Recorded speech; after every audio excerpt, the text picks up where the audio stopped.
Good evening, everyone, and welcome to Day 3 of the 12 Days of Creep, a spine-tingling collection of cryptid stories that is sure to send chills down your spine. Guanajuato was a place steeped in the golden hues of sunset.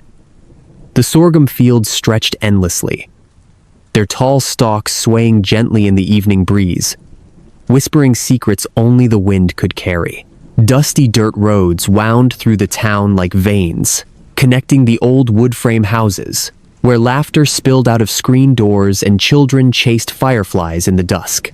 Trucks rumbled in and out of the farms, their engines a familiar lullaby that punctuated the otherwise serene atmosphere. I remember the warmth of those summers, the feeling of belonging as I kicked up dust with friends, our voices mingling with the symphony of cicadas. It was on one such evening that I jumped off the back of a truck, its metal bed still vibrating beneath me. The sun dipped low on the horizon, painting the sky in fiery oranges and deep purples. But as I landed, something in the air shifted.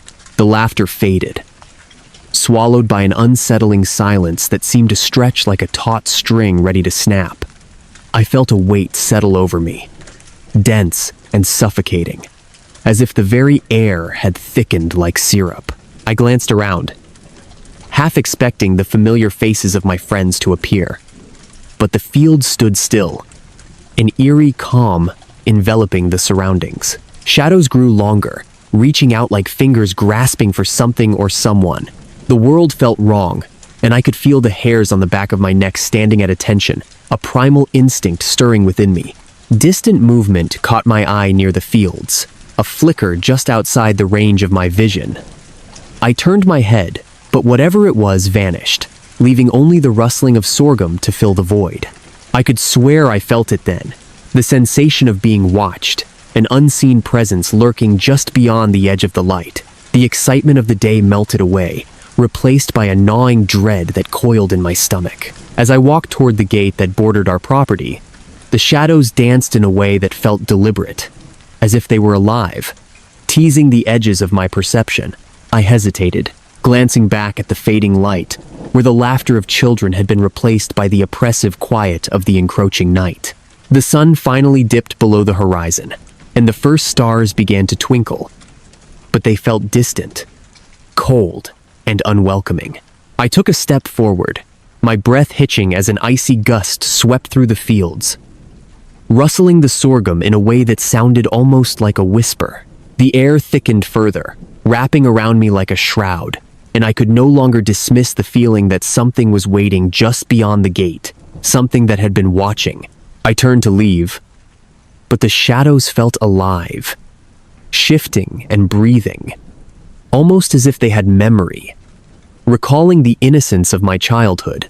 And in that moment, I understood that the darkness in Guanajuato was not just absence or void.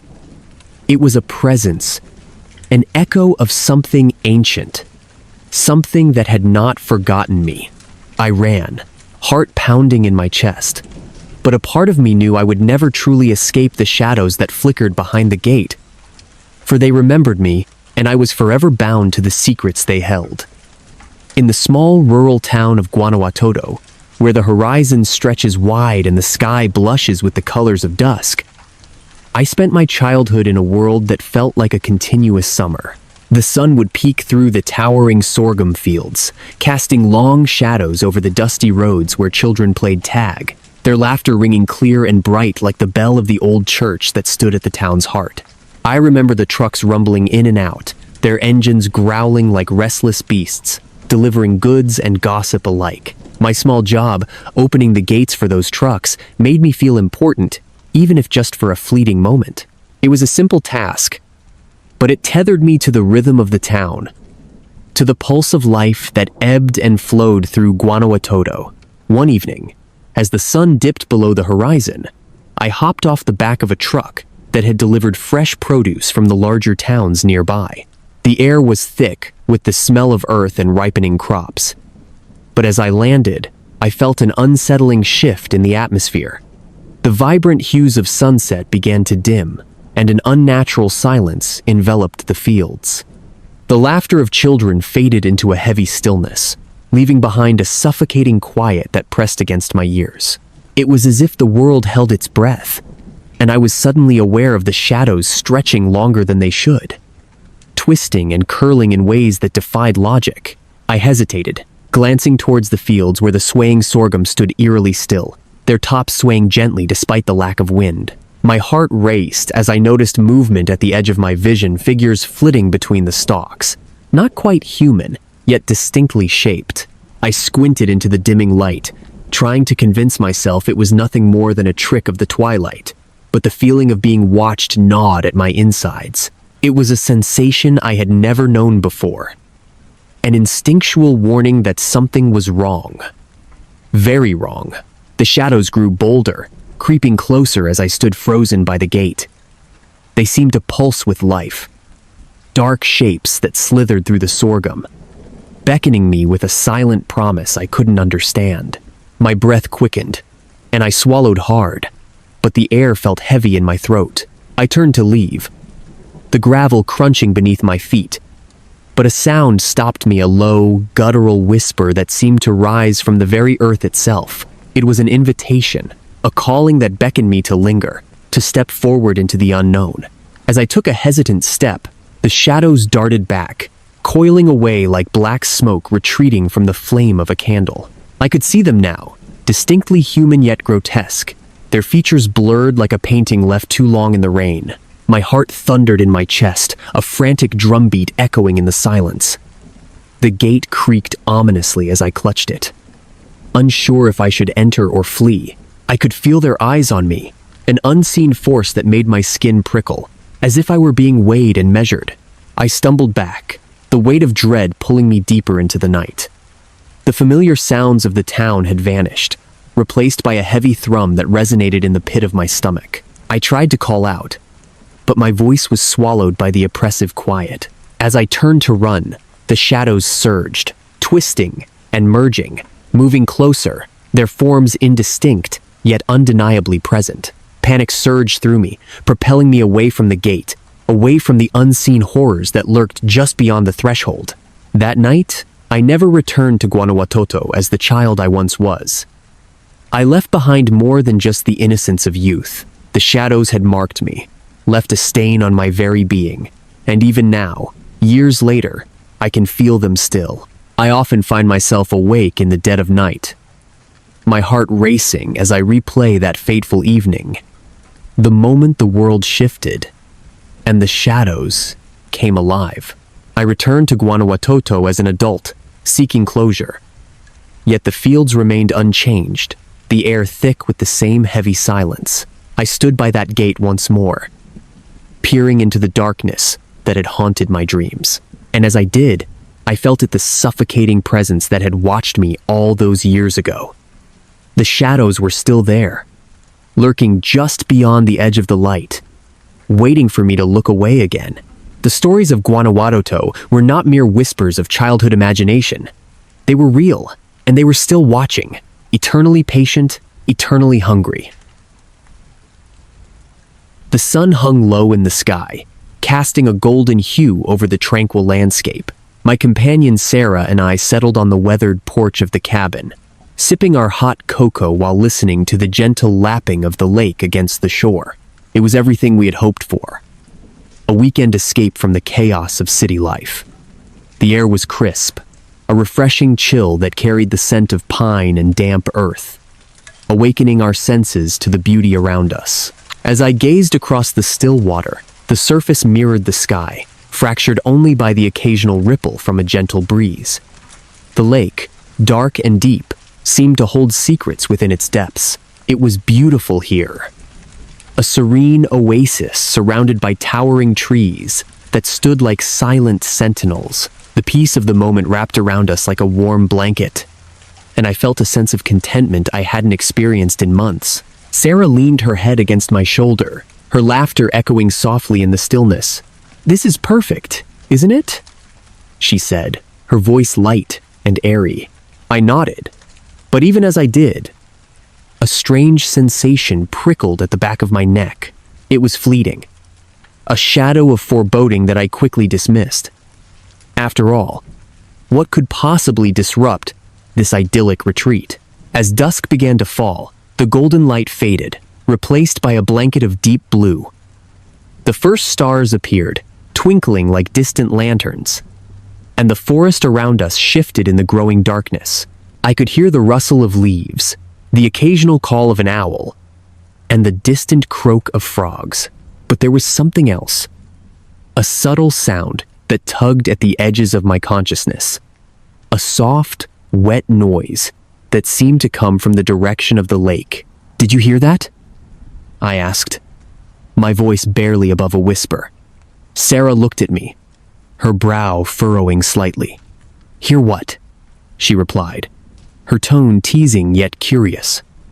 I hesitated, unsure if I wanted to voice my concern. "Just thought I heard something." I forced a smile, trying to shake off the unease that had settled in my gut. We decided to take a stroll along the lake's edge, the cold air wrapping around us like an embrace. The path was narrow, the ground soft and yielding beneath our feet, and the moonlight cast an ethereal glow upon the water. I felt a strange compulsion to step closer to the lake, to peer into its depths as if something was beckoning me. The shadows danced along the shore, and for a moment, I thought I saw something move just beneath the surface.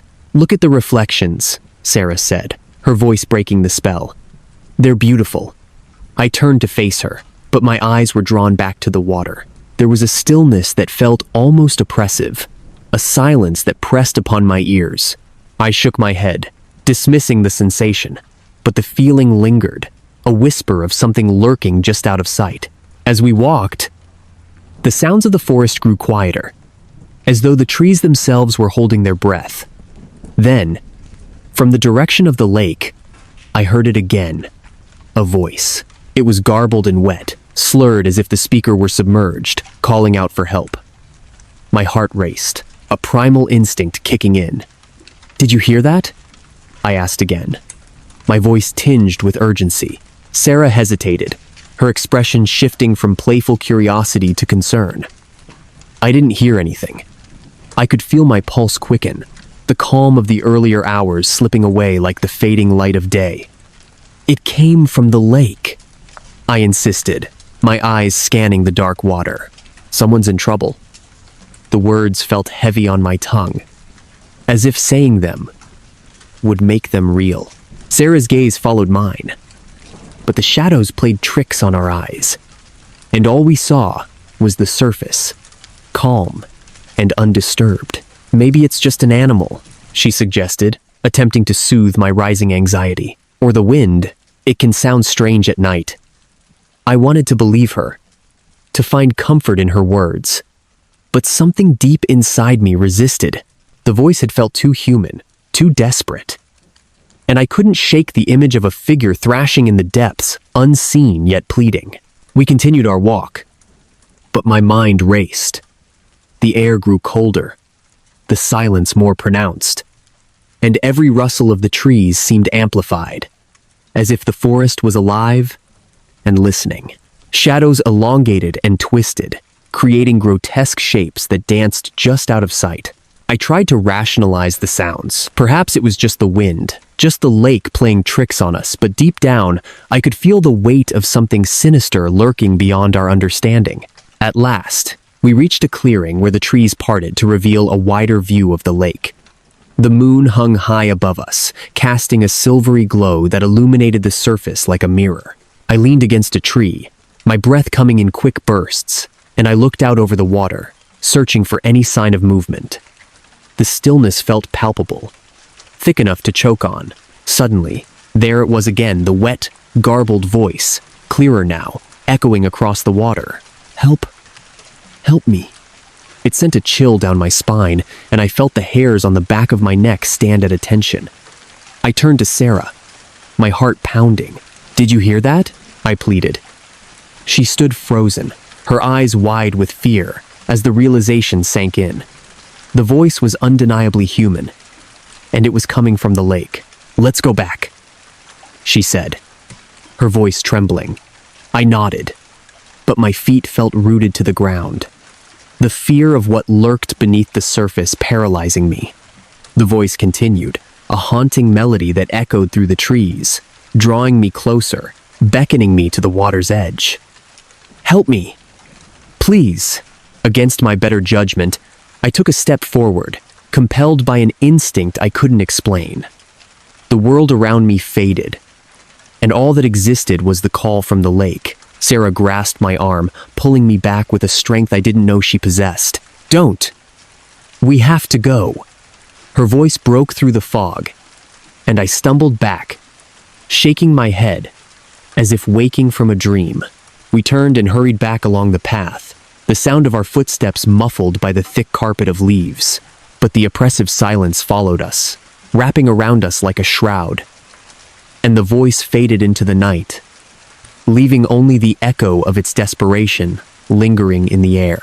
My heart raced, and I found myself glancing over my shoulder, half expecting to see something emerging from the shadows.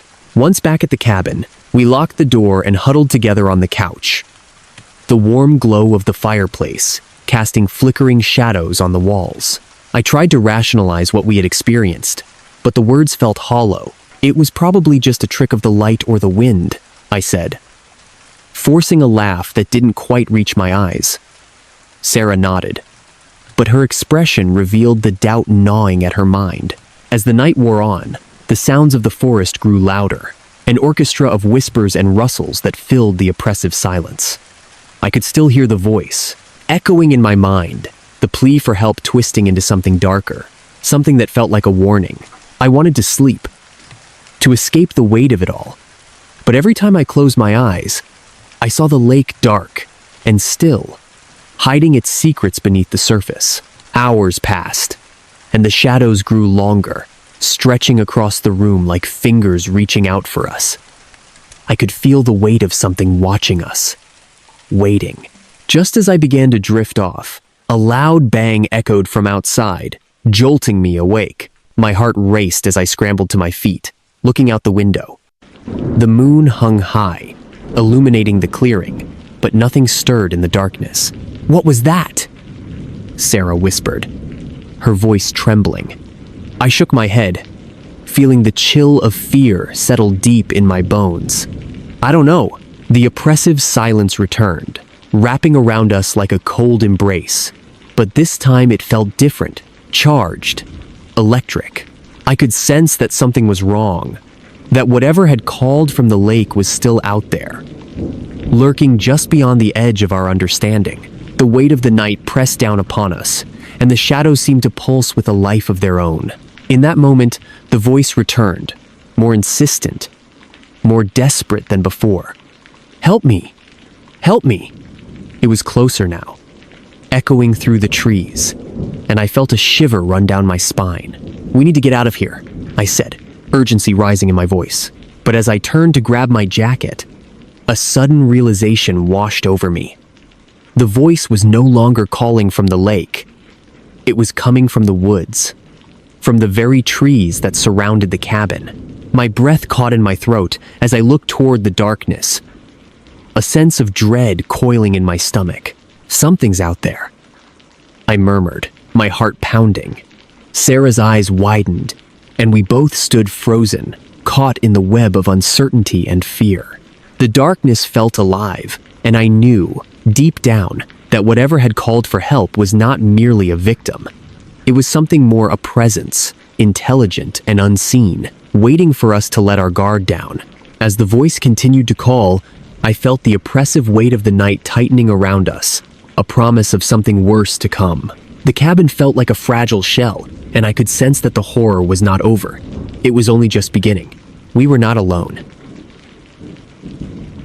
The night enveloped us in a serene embrace, the kind that wraps around you like a warm blanket on a chilly evening. I leaned against the balcony railing, a glass of deep red wine cradled in my palm, and watched the horizon, where the dark silhouette of distant city lights flickered like fireflies, trapped in a jar.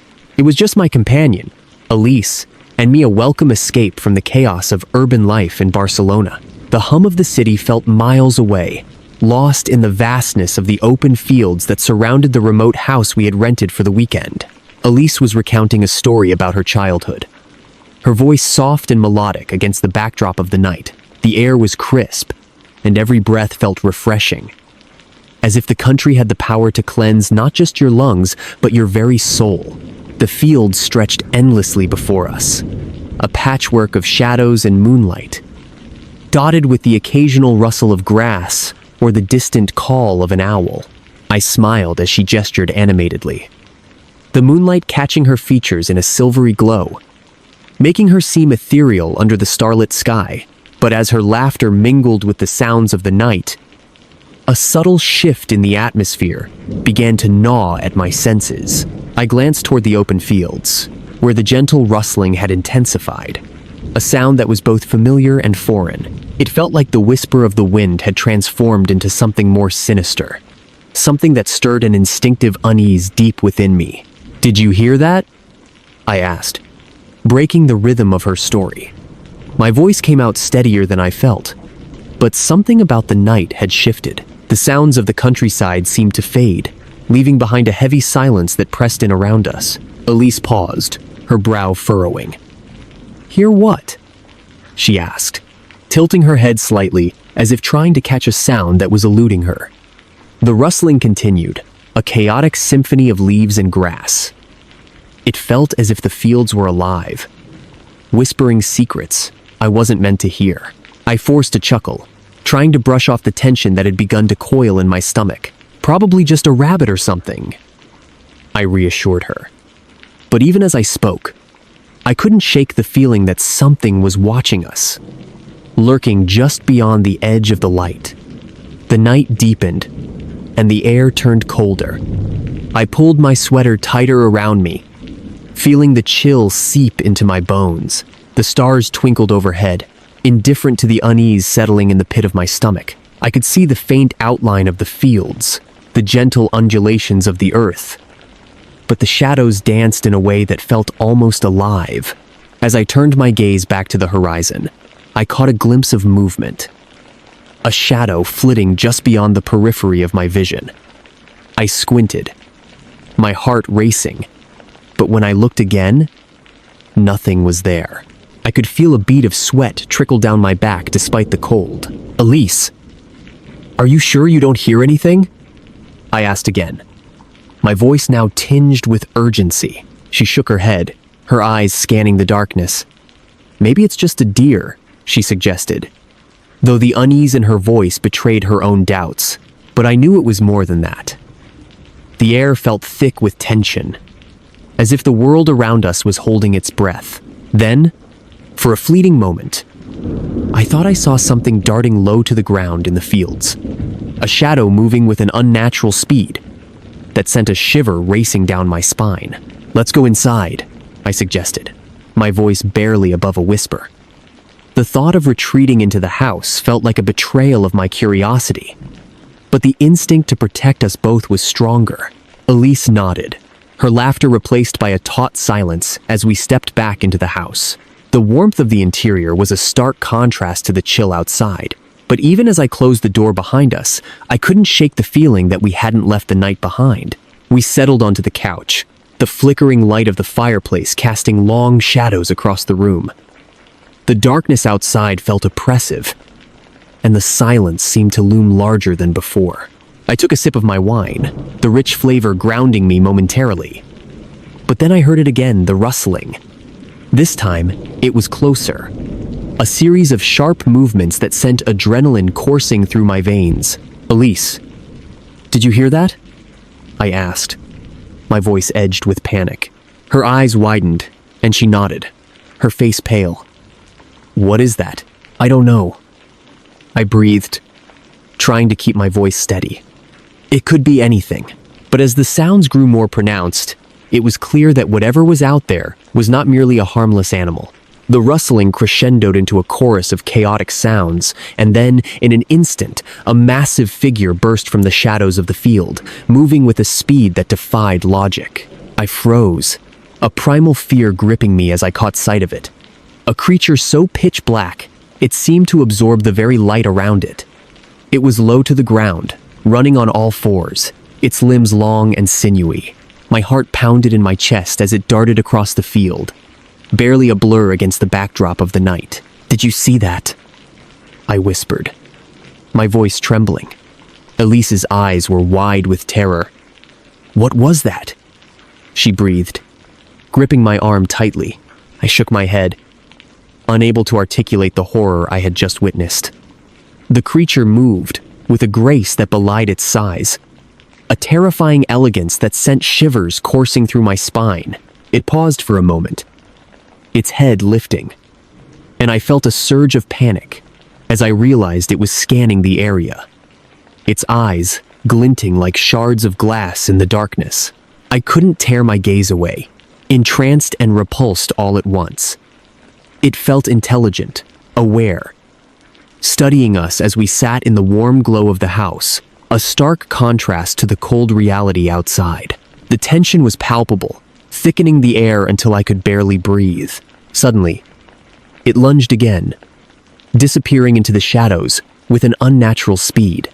I gasped, my heart racing wildly. "What do we do?" I asked, my voice barely a whisper. "We need to call someone," Elise replied, her voice shaky. "Who would we even call?"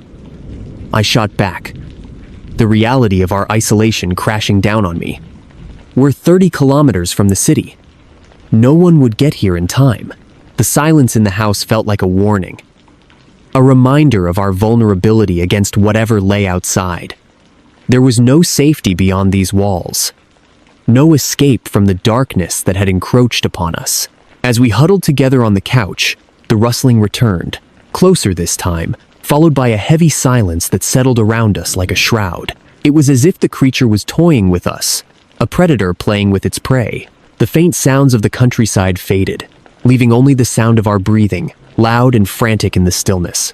Clenching my fists, I forced myself to look out the window, the glass reflecting the flickering light of the fireplace. In that moment of vulnerability, I felt it again. The sensation of being watched, a cold, piercing awareness that sent chills racing down my spine. Then, without warning, the lights flickered, dimming before fully extinguishing the room in darkness. A scream lodged in my throat, but I couldn't let it out. Instead, I clung to Elise, the warmth of her body grounding me, even as the terror threatened to consume us both. The only sound was the thudding of my heart, and in that suffocating darkness, I knew we were not alone. Whatever haunted the fields was still out there, lurking and watching, waiting for the moment when we would let our guard down. I leaned closer to Elise, our breaths mingling in the oppressive silence. I could feel the weight of the night pressing in around us, but the fear that gripped my heart was nothing compared to the uncertainty of what lay beyond the veil of darkness. And just like that, in the quiet of the night, we waited together in our fear, but knowing that whatever was out there was still searching, still watching, and we were merely the next chapter in its story. I jogged along the familiar forest trail, a path etched into my routine, winding through the heart of the dense German woods that lay just behind my home.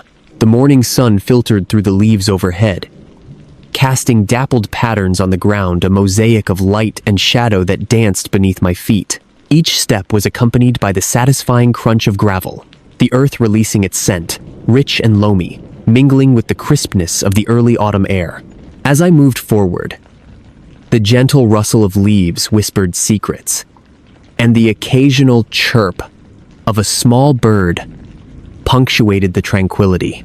It was a perfect morning, one that invited a deep breath and a moment of gratitude for the beauty around me.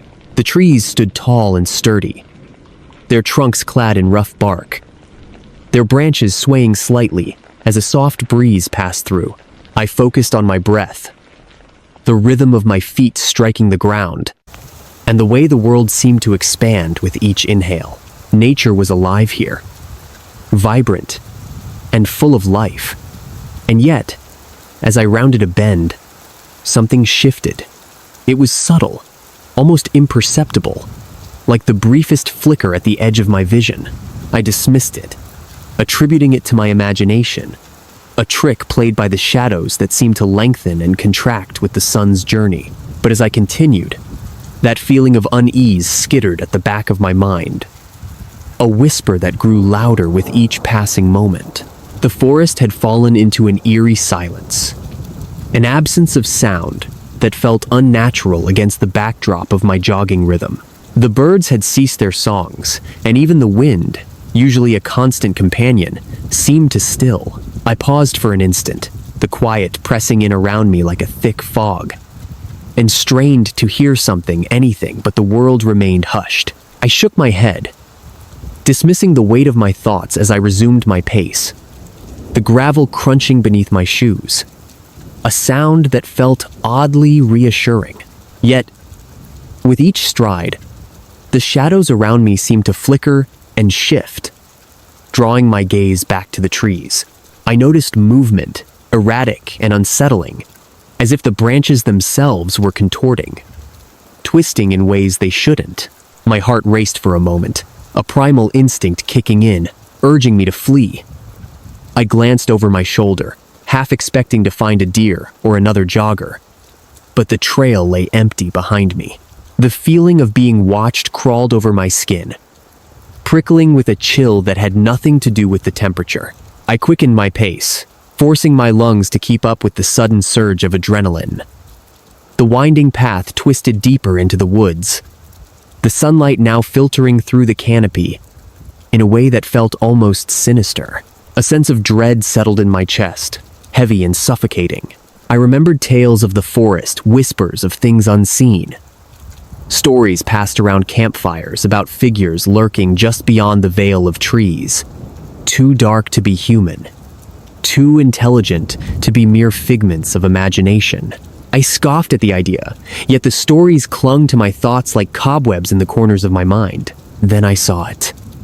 A massive, imposing figure emerged from the shadows, standing just beyond the reach of the light. It was tall, towering, its silhouette impossibly dark against the backdrop of the forest. I froze mid-stride, my breath catching in my throat. It moved with a deliberate grace, each step smooth and calculated, as if it were testing the ground beneath its feet. The air grew thick around me, charged with an unnameable tension. I couldn't discern its features, only the outline of a form that seemed to absorb the light rather than reflect it.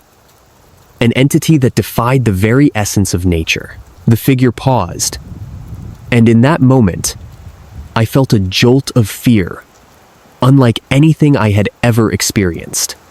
It was as if the forest itself held its breath.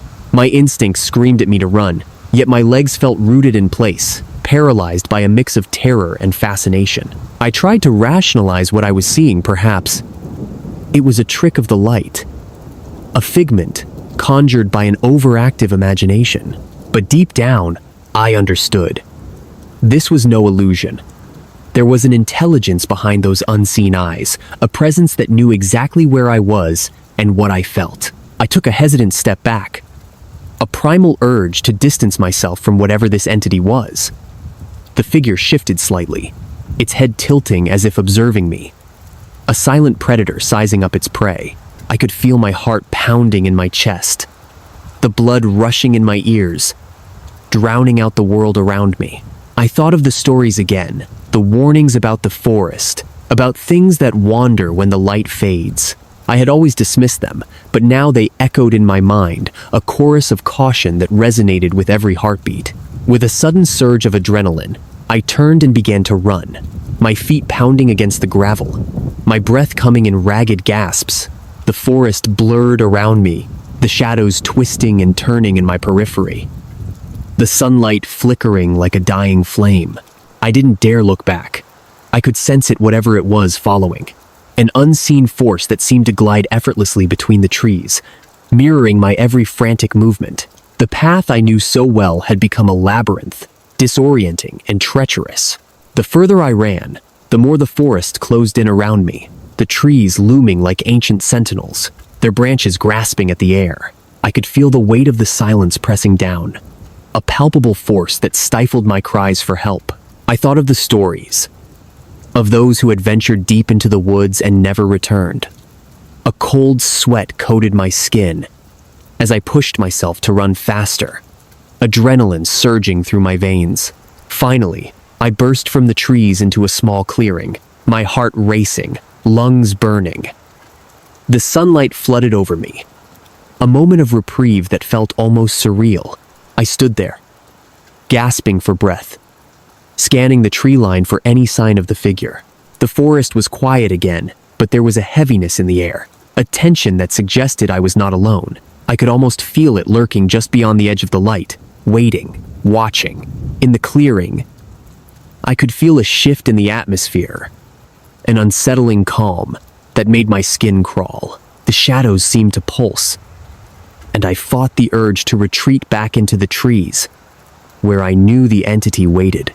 I took a shaky breath, my pulse still racing, and turned slowly, glancing back toward the forest. There was nothing, no movement, no sign of the figure, but the air was thick with a promise, a lingering sense of dread that settled in my gut like a stone.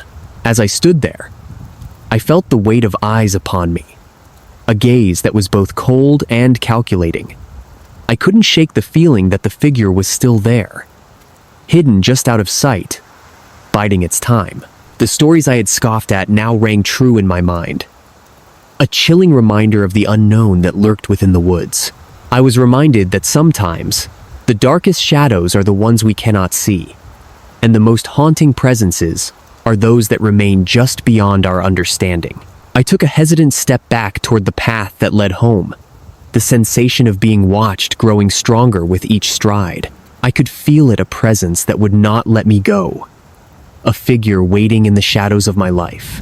With each footfall, I knew that this encounter was not over, that the forest held secrets yet to be revealed, and that I would one day return to face what lurked among the trees. The first time I laid eyes on our mountain home, I felt the weight of the world settle over me, a thick blanket of silence that only the Appalachian Mountains could weave. Nestled between two towering peaks and surrounded by a dense thicket of pines, the house seemed to stand sentinel against time itself. Weathered wood, grayed by the sun and rain, creaked underfoot, and the windows, fogged with age, seemed to watch you as you approached. My mother had insisted it was a fresh start, a chance to escape the noise of the city. But I couldn't shake the feeling that this house held secrets that were better left buried. From the moment we unpacked, I felt it, the prickling unease that lingered in the corners of the shadowy rooms. At night, as the wind howled through the trees, it carried whispers that danced just beyond the edge of hearing. I would lie in bed, staring at the ceiling, the shadows flickering with the light of the moon, feeling as if unseen eyes were studying me. Every creak of the floorboards beneath my bed sent chills racing down my spine, and the constant rustling of leaves outside felt like a warning. Something was out there. One evening, while my mother and I huddled on the couch, she flipped through channels until she landed on a ghost hunting show. The dim light of the television illuminated her face, casting eerie shadows that accentuated her worried expression. The hosts, armed with flashlights and recording devices, prowled through old, abandoned buildings, whispering about the spirits they believed lingered there. I watched, enraptured and terrified, as they captured strange noises and fleeting shadows on their cameras. Each unexplained creak and breath felt like a direct challenge, igniting a fire of paranoia in my gut. My mother's laughter faded to silence, her eyes glued to the screen, and I could feel the tension in the room shift, morphing into something almost tangible.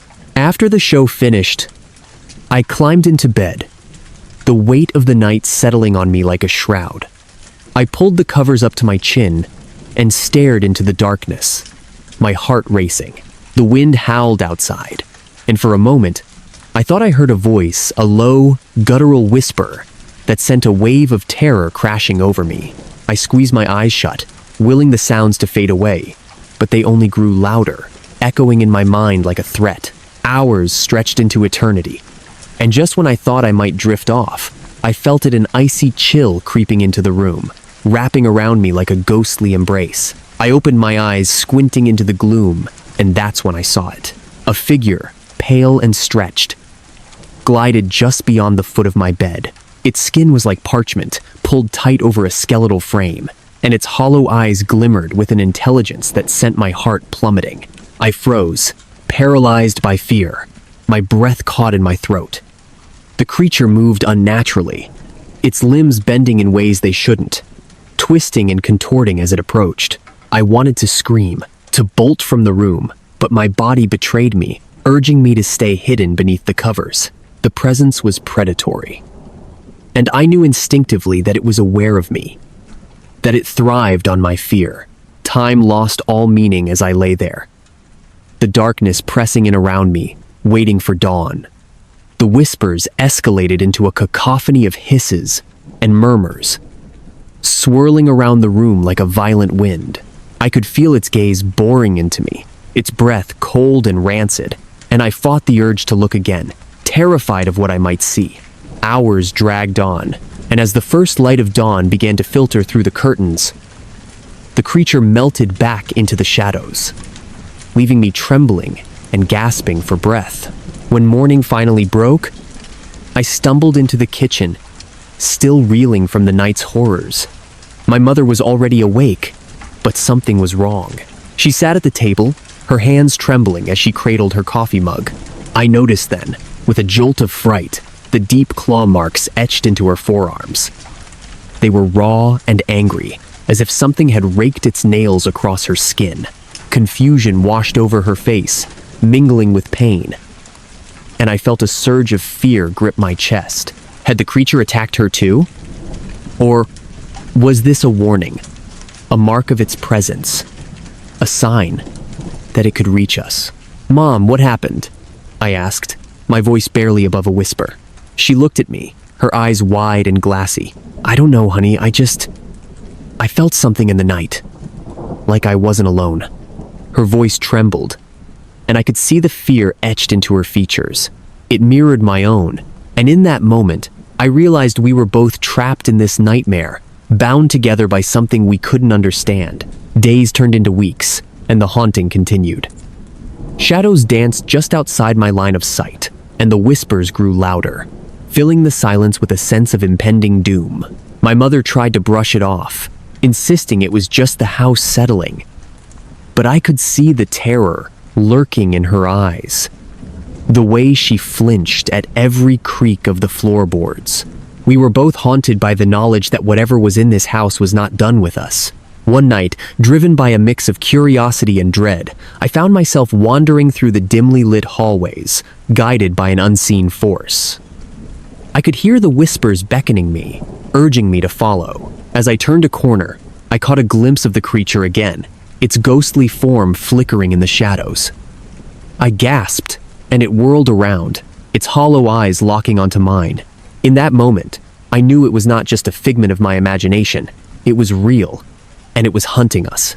I raced back to my room, slamming the door behind me, my heart pounding in my chest. I pressed my back against the door, listening to the silence that enveloped me.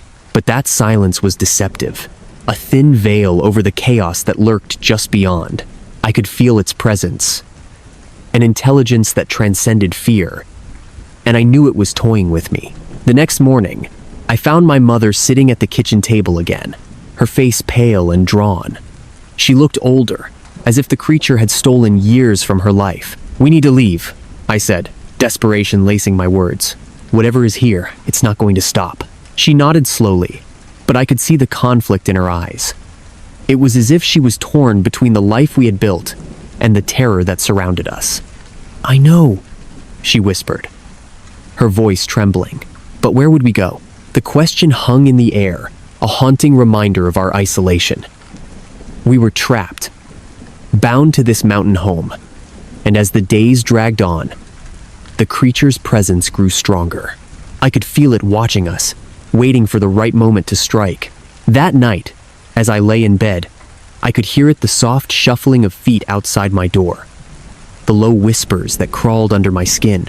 I knew it was close, and the fear that consumed me was unlike anything I had ever experienced. I held my breath, praying for dawn to arrive, but the darkness stretched on, suffocating and oppressive. Suddenly, there was a sharp knock on my door, and I bolted upright, heart racing. "Mom?" I called out, but the only answer was silence. I I could feel the weight of the creature lurking in the shadows, waiting for me to make a mistake. The door creaked open, and I braced myself, ready for whatever horror awaited me. But it was my mother who stood there, her face twisted in fear. "It's back," she whispered, her voice barely audible. Behind her, I could see the creature, its form flickering in and out of view. I could feel its gaze piercing through the darkness, a predatory hunger that made my skin crawl. "Run!" I screamed, but it was too late. The creature lunged forward, and in that instant, the world around me shattered.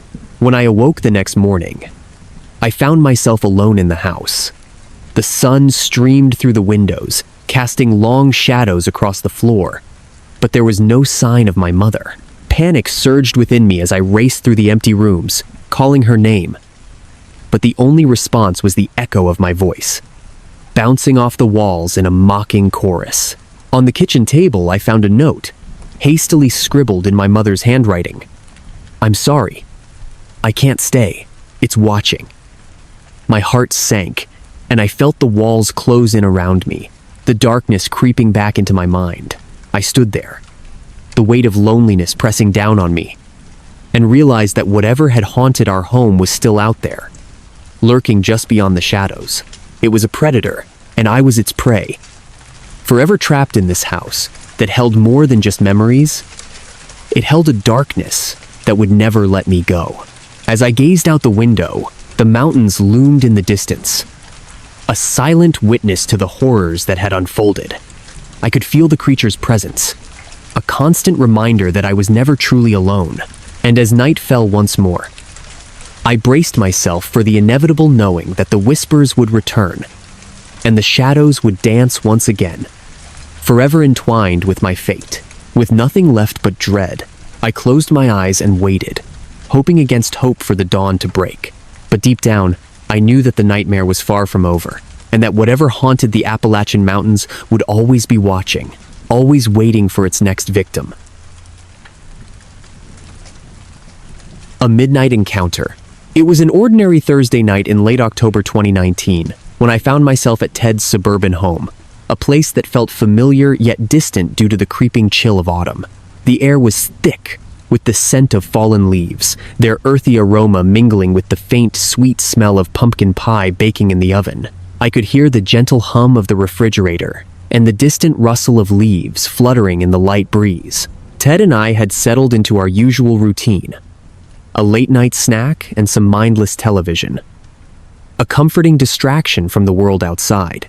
As we munched on chips and salsa, the flickering light from the TV cast shadows across the room, creating a cocoon of warmth and normalcy. Ted, with his easy laughter and relaxed demeanor, often made me forget the creeping tension that sometimes nestled in the corners of my mind. But that night, the atmosphere felt different, almost electric, as if the walls themselves were holding their breath. After finishing our snack, I wandered toward the kitchen window, drawn by the allure of the moonlit yard. The silver light spilled across the grass, making everything appear ethereal, almost magical. I leaned closer, gazing out at the old oak tree that loomed in the far corner of Ted's yard. Its gnarled branches twisted against the night sky, a silhouette of ancient wisdom and long-forgotten secrets. I felt a fleeting sense of peace wash over me, but as I turned back to the room, I couldn't shake the feeling that something was not quite right. The silence of the night seemed to deepen, wrapping around us like a heavy blanket. I glanced at Ted, who was scrolling through his phone, unaware of the tension that had begun to creep into my bones. The creaking of floorboards echoed in the stillness, a sound that seemed to come from nowhere, yet resonated with a sense of foreboding. Shadows danced just beyond the reach of the porch light, teasing my imagination. "Hey, Ted," I called, trying to shake off the growing unease. "Did you hear that?" "Hear what?" he replied, his eyes still glued to the screen. I don't know. It's quiet out there." I gestured toward the window, my heart beginning to race. Ted chuckled. "It's just the night, man. We're in suburbia. Nothing out there but raccoons and the occasional deer." I forced a smile. yet my body felt tense, as if it were preparing for something I couldn't quite name. I turned back to the window, peering into the darkness. The air had grown colder, and I could see my breath fogging up the glass. I shivered, pulling my sweater tighter around my shoulders as the silence stretched into something more sinister. Then, just beyond the old oak tree, I caught a glimpse of movement, a shadow that seemed to shift unnaturally. My heart skipped a beat, and I leaned closer, squinting into the darkness. Was it just a trick of the light, or was something truly out there? "Seriously, Ted," I said, my voice barely above a whisper. "I think there's something in the yard." He finally looked up, his brow furrowing in concern. "What do you mean?" As I opened my mouth to respond, a low, rumbling growl reverberated through the night. A sound so deep it seemed to resonate within my bones. It sent a jolt of fear through me, freezing me in place. I glanced at Ted, who had gone pale, the phone slipping from his grasp and clattering to the floor. I dared to look back out the window, and that was when I saw it, a massive, jet-black creature, partially hidden in the shadows of the tree. It was towering, its muscles rippling beneath a coat of darkness that seemed to absorb the moonlight. Its eyes glowed an eerie red, piercing through the night like twin beacons of malevolence. My breath hitched in my throat, and my instincts screamed at me to run, yet I was rooted to the spot, my mind racing to comprehend what was unfolding before me. I could feel the chill in the air intensifying, wrapping around me like a vice. The creature's presence was ancient, predatory, and it radiated a sense of intelligence that made my skin crawl. It was watching us, perhaps savoring the fear radiating from our very beings. My heart thundered in my chest as I fought to rationalize what I was witnessing. "Get away from the window!" Ted shouted, his voice breaking the spell of terror that had gripped me. I stumbled back, my gaze still locked on the creature. It shifted slightly, and I could see the powerful muscles beneath its dark fur, coiling and uncoiling like a predator sizing up its prey. The growl resonated again, deep and vibrating, sending ripples of fear coursing through me. I felt like a small animal cornered by a vast, hungry beast. "Ted, what is that?" I managed to choke out, my voice trembling. "I don't know," he yelled, his eyes wide with terror. "We need to lock the doors." We both bolted away from the window, adrenaline surging through our veins. I could hear the sound of my heart pounding in my ears, drowning out the world around us. The creature remained partially obscured, but its presence was overwhelmingly oppressive. A dark cloud looming just outside our sanctuary. As we raced through the house, I could feel the shadows stretching behind us, as if the night itself were reaching out to claim us. I fumbled with the locks, my fingers trembling as I secured the door. The distant sounds of rustling leaves and the occasional crack of twigs echoed in the silence, each sound amplified in the tense atmosphere. "Did you see its eyes?" Ted gasped, his breath coming in quick bursts. "What the hell is that thing?" I shook my head, unable to articulate the fear that gripped me. The creature was more than just a being. It felt like a harbinger of something darker. It was as if the night itself had birthed it, a twisted manifestation of our deepest fears. The shadows around us thickened, and I could almost feel the weight of its gaze pressing against the walls. We huddled in the living room, our breaths shallow and rapid, straining to listen for any sign of the creature outside. The house, once a safe haven, now felt like a fragile cage, one that could be shattered at any moment.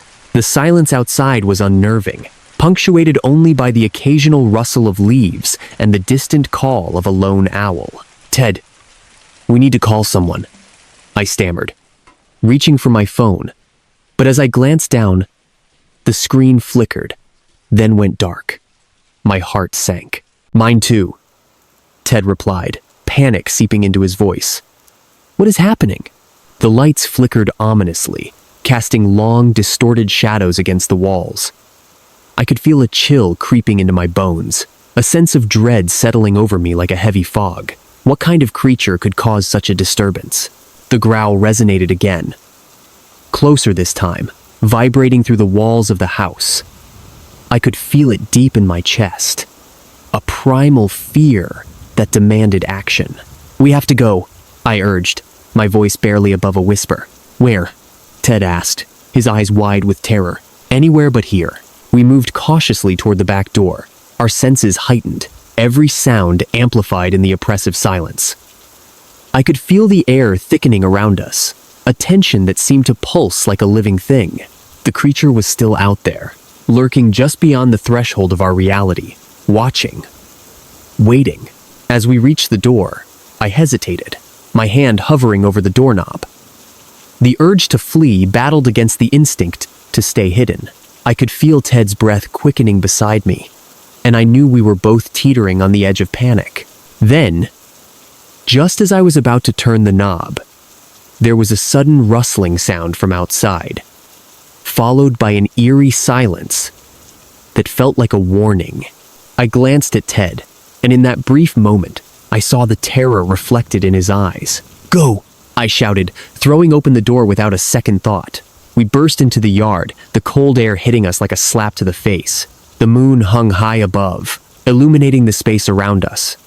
But the old oak tree still loomed like a sentinel, its branches twisting against the night sky. The creature was gone, but the palpable sense of dread hung heavy in the air, a reminder of the terror that had just unfolded. We ran toward the street, desperation propelling us forward. I cast one last glance back at Ted's home, and for a moment, I thought I saw the glowing red eyes watching us from the shadows. I shook my head, trying to dismiss the image, but the lingering sense of being watched remained. As we reached the safety of the streetlights, I could feel the adrenaline starting to fade, replaced by a dawning realization of what we had encountered. "What was that thing?" Ted gasped, his breath coming in ragged bursts. "I don't know," I admitted, the weight of the night settling over me like a shroud. "But I don't think it's gone." "Not really." The shadows seemed to stretch and fold around us, whispering secrets that we couldn't comprehend. The night was still alive, thrumming with an energy that felt ancient and terrifying. As we stood there, panting in the glow of the streetlight, a chilling thought crossed my mind. The creature hadn't just been a figment of our imagination. It was a reality we couldn't escape. A darkness that lingered just beyond the edges of our understanding. With every passing moment, I felt the dread settling deeper into my bones. We had escaped for now, but the presence of that ancient, predatory intelligence still loomed in the recesses of our minds. What we had encountered was not just a creature of the night.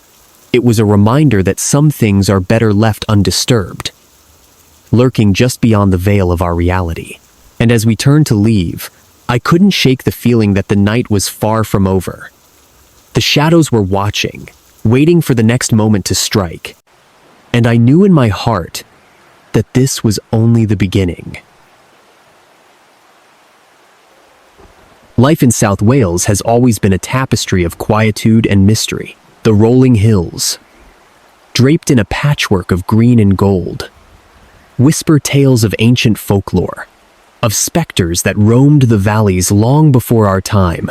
I grew up surrounded by the ghost stories woven into the very fabric of this rural landscape. Tales of the Hounds of Dartmoor, the Green Lady of Cardiff, and the Phantom of the Old Mill were as common as the rain that graced our skies. Yet, amidst this rich tapestry of the supernatural, the woods, the lush, tangled nature reserves, remained a realm where one could find solace, a refuge from the mundane. On this particular evening, as the sun dipped below the horizon, casting long shadows across the ground, I felt an inexplicable pull towards the depths of the nature reserve. The air was thick with the scent of damp earth and blooming heather, and the first stars began to twinkle shyly above, their light mingling with the fading warmth of the day. It was the kind of atmosphere that invited exploration, a gentle beckoning that lured me deeper into the embrace of the trees. As I ventured further, the path beneath my feet crunched softly, each step echoing in the stillness that enveloped me. The distant calls of night creatures punctuated the silence, a symphony of chirps and rustles that seemed to fade as I traveled deeper. The moonlight, filtering through the branches, cast an ethereal glow that danced upon the ground, creating a mystical tableau of light and shadow. Yet, there was an unsettling quality to this tranquility, a profound stillness that settled over the woods like a heavy blanket, pressing against my senses. Soon, I stumbled upon an old gate, its wooden frame gnarled and weathered, standing sentinel over a forgotten path. As I approached, I felt an uncanny sensation, a shiver that skittered across my skin, raising the fine hairs at the nape of my neck. That's when I noticed a figure standing in the distance, impossibly thin and elongated, like a grotesque stick figure shimmering in the moonlight. My heart stuttered in my chest as I squinted, trying to discern if my eyes were playing tricks on me. The figure stood unnaturally still, its limbs almost too slender, bending and twisting in ways that defied human anatomy. The air around it shimmered, like heat waves rising off asphalt on a scorching summer day. A primal instinct urged me to turn and run. But my body betrayed me. I felt paralyzed, as though an invisible weight pressed down upon my chest, rendering me mute and immobile. Panic clawed at my throat, suffocating me as my heart began to pound wildly, a primal drumbeat echoing in the stillness. I could feel something, an awareness, an oppressive consciousness, pushing against my own, probing and exploring, seeking to invade the very essence of who I was. Time stretched, each second an eternity, as dread coiled tighter around my mind. In that moment, something snapped inside me, an instinctual survival mechanism that broke through the haze of fear. A sudden surge of adrenaline ignited my limbs, and I turned on my heel, fleeing into the darkness. I stumbled over roots and rocks, branches clawing at my clothes like skeletal fingers trying to drag me back. My breath came in frantic gasps, the sounds of the woods morphing into a cacophony of distorted whispers that taunted me with every step. The urge to escape consumed me, a desperate need to distance myself from whatever horrors lurked behind me. When I finally burst out of the woods, collapsing onto the familiar ground of my backyard, I glanced back, breathless and trembling. The moon hung high above, full and round, casting a silvery light over everything. But the woods behind me felt different, darker, as if they were still hiding something unseen. I looked at my watch. 3 hours had passed. It felt as if the encounter had lasted mere seconds, yet time had twisted into an unfathomable stretch of dread. My pulse raced, my skin prickled with the memory of those piercing eyes that watched me from the shadows. In the days that followed, the nightmares began. They were vivid and relentless, each one more horrifying than the last. I would wake drenched in sweat, my heart racing, haunted by the image of that unnatural figure lurking just beyond the edge of my consciousness. The sensation of being watched lingered with me, an invisible weight pressing down on my shoulders as I navigated my daily life. I could hardly step outside without feeling that unsettling prickle on the back of my neck, the lingering touch of something unseen brushing against my skin. Time blurred, and I found myself grappling with unexplained episodes of missing time. Moments where I would drift into a daze, lost in thought, only to snap back to reality with a jolt, heart racing and breathless, as if I had just escaped a dream. I avoided the woods, fearful of what might await me there. But sometimes, in the quiet moments of night, I could swear I heard whispers carried on the wind, soft and enticing, calling me back to the shadows. The figure had changed me, its presence woven into the very fabric of my being. I became a shell of my former self, haunted by the knowledge that something unnatural lurked beyond the veil of the woods. Watching, waiting, I would catch glimpses of movement from the corner of my eye, shadows darting away just as I turned to face them, always out of reach. The woods, once a sanctuary, now felt like a prison, a dark labyrinth filled with the echoes of my fears. One evening, unable to resist the pull any longer, I found myself standing at the edge of the nature reserve once more. The moon hung low, casting an almost hypnotic glow over everything, and the trees loomed like ancient sentinels, their branches swaying gently in the cool breeze. I hesitated, a chill creeping up my spine as I recalled that night. The figure that had paralyzed me with fear. But the call of the woods was undeniable, a siren song that lured me closer. With each step, the familiar crunch of leaves beneath my feet felt like a drum roll, building tension with every sound. I ventured deeper, the shadows growing darker, more oppressive. The silence enveloped me, thick and heavy, and I could feel that unnerving awareness creeping back into my mind. A sense of being watched that settled heavily on my chest. I reached the old gate once more, my heartbeat echoing in my ears, a frantic rhythm that seemed to sync with the whispers in the trees. And then, in the distance, I saw it again. The figure, impossibly thin, shimmered in the moonlight, a distortion of reality that sent a fresh wave of terror coursing through me. It stood still, as if waiting for me, its elongated limbs twisting and bending in unnatural ways. I could feel it. That same suffocating awareness pressing against my mind, reaching out, seeking to connect once more. The panic returned, a familiar friend, tightening its grip around my throat. This time, I didn't wait for something to snap inside me. I turned and ran, the woods closing in around me, branches tearing at my clothes and scratches stinging my skin. I stumbled, gasping, my thoughts a chaotic whirlwind of fear and desperation. The whispers enveloped me, their tones shifting, mocking, promising that I would never escape. I fled into the night, but even as I reached the safety of the familiar path, I knew deep down that the figure was still out there, lurking just beyond the edge of my perception. As I lay in bed that night, the moonlight spilling through my window, I couldn't shake the feeling of being watched. The shadows danced along the walls, twisting and swirling. And I felt it again, an unsettling itch at the back of my mind.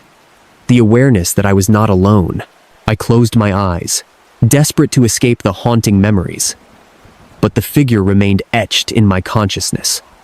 A chilling reminder that the woods held secrets far darker than I could ever comprehend. In my dreams, it waited, and I knew it would return. One day, it would call to me again, and I would have no choice but to answer. The jungle pressed in on us like a living, breathing entity, each breath heavy with the scent of damp earth and decaying foliage. It was 1979, and the air was thick with humidity, clinging to my skin like a second layer. I could feel the weight of the jungle's silence, punctuated only by the distant rustle of leaves and the occasional call of unseen wildlife.